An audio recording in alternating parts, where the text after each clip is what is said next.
Order. I call Giles Watling to move the motion. Thank you, Mr. Betts, and it's an honour to serve under your chairmanship today.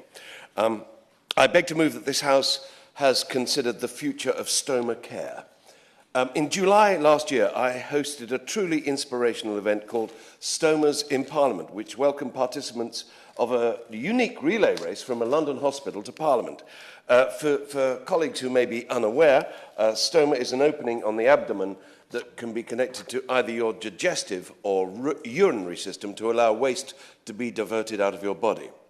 This race was led by people with a stoma of all ages, including a 7-year-old girl called Jessica, alongside other members of the stoma community, including the incredible nurses, charities and suppliers of stoma services and products, and my honourable friend for Peterborough.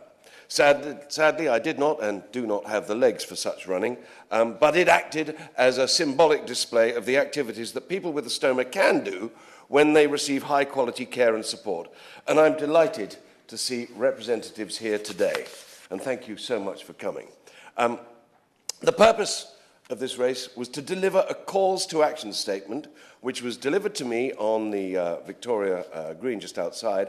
And it's for people who have developed stomas, who have stomas, setting out the improvements needed to ensure that everyone with a stoma has access to optimal care so that they can live their lives to the full. And it was good to see people doing that. But sadly, there are many individuals still receiving suboptimal care, which has significant impact on their quality of life, including their ability to work, as well as placing additional pressure on the NHS through potentially avoidable GP or nurse appointments and emergency admissions.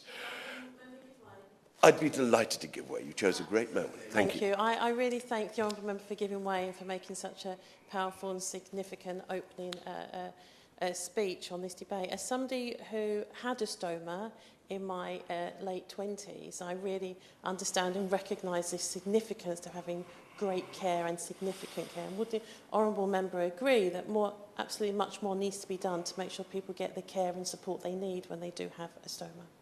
Giles Watling. Thank you, and I thank the Honourable Lady for her intervention, and she's absolutely right. This is what I intend to deliver today. We need more care, and we need to get it right and right at the right time to the right people, because it's individual cases, and I shall be touching on that later on. Thank you.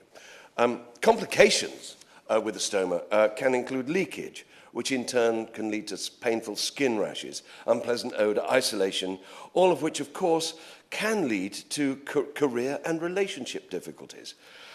Before I was approached to take part in this event, I admit that I had little knowledge or understanding of stomas and just how many people of all ages are living with it across the country. In my constituency of Clacton alone, there are at least 300 people living with a stoma, and in the UK as a whole, there are between 165,000 and 205,000 people living with a stoma. People with stoma face many physical and emotional challenges in their post-surgery lives. However, at present, access to specialist stoma care is highly variable across the health system. In addition, intimate healthcare conditions like this are often stigmatized and under-prioritized, and this leaves too many people suffering in silence, and this just should not happen. Now, as I've learned from people with intimate healthcare needs, I've realized that patient choice and shared decision-making is essential. Now, I have with me here a fantastic prosthetic, and it gives some idea of what a stoma feels like and looks like. And people live with this condition day in, day out. Unless you are a user of a particular stoma care service or product, you cannot have an idea of how transformative such positive treatment can be. This message came across very strongly during the Stomas in Parliament event, and the attendees gave me a strong understanding of how important personal appliance choice is and needs to be to help people live their lives to the full. Now, everybody is, of course, different, and bodies change over time, meaning getting the right stoma appliance is so vital. I hope that my honourable friend, the Minister, will commit to ensuring that people living with stomas are able to access the right products for them at the right time, as I was saying earlier, and I know that work is continuing to the next stage of the department's medtech strategy.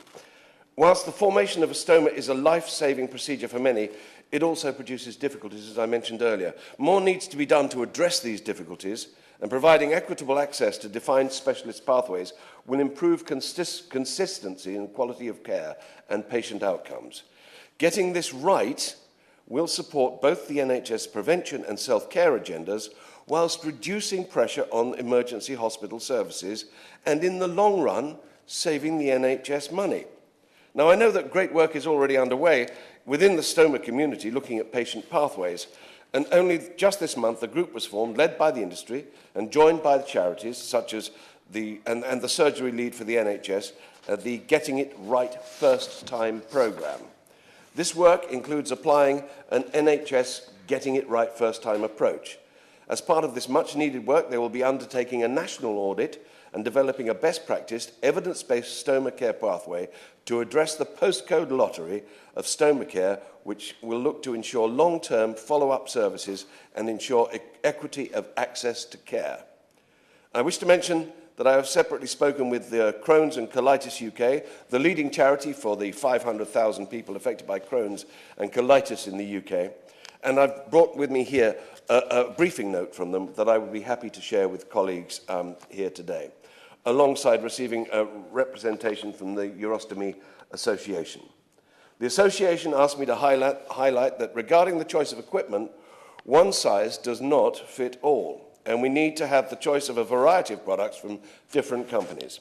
In some cases, people can have serious skin issues with a particular type of adhesive used by one company, and therefore they may need to change suppliers. Then we come to the access to a specialist care stoma nurse when needed. Ideally, it would be useful to have annual checks with a stoma nurse, but that is not in the main possible. For instance, some people with a stoma may rarely need to see a nurse, compared to others who have constant leakage problems and would benefit from specialist nursing advice more regularly. Lastly, the education of GPs. GP surgeries are required to approve prescriptions for stoma supplies, but have been known to delete items requested on a cost basis, not realising that this will cause suffering for the patient. Now, I come to my asks for my honourable friend, the Minister. Firstly, I'd be most grateful if he would commit to a meeting with me and the Stomas in Parliament organisers, Colostomy UK, Urostomy Association, Ileostomy and Internal Pouch Association, and Coloplast UK to discuss the calls to action and the possible impacts of the MedTech Directorate strategy on stoma. Secondly, many in the stoma community and industry are concerned that the UK is sleepwalking into a position where we are stretching our science medtech industry to a point where they are seriously considering not having the UK as a primary market to invest in R&D. Would my honourable friend also commit to discussing these issues with me and the stoma community? And my last ask of my honourable friend is if he will commit to meet the group working on the first NHS Getting It Right First Time stoma care pathway and ensure equitable care in the UK for every person with a stoma. Mr. Betts, thank you.